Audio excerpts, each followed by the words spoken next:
2020年的总统教育奖喺今下晝舉行嘅頒獎典禮。今年嘅總統教育獎係頒到第20年嘅，分做大專、高中、國中、國小組，總共有56個人拿到獎。也對得獎者，無論係克服嘅人生上嘅病痛，也係勇敢面對路卡嘅困難，喺唔順嘅環境當中，就做得鬼出強嘅來創造出自家嘅生命故事。来自國立台南大學李文煥同學。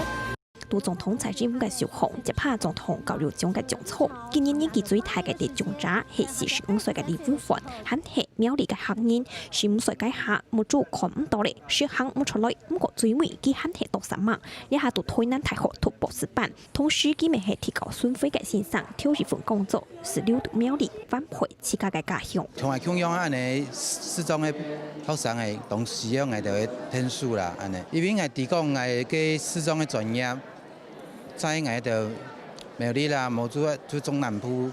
安尼欣賞較少。能夠第一次看到總統是一件很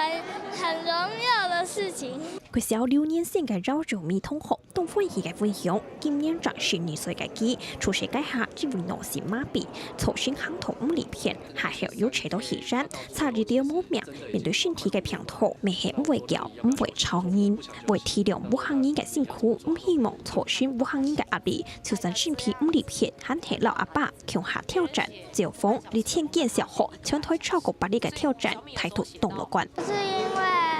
他們給我的支持，然後我不想給他們很大的壓力，然後我也不想給阿公阿嬤很大的壓力。後來我們其實就跟小米說，你自己要想辦法找到一個可以疏解自己情緒的方式，那讓小米。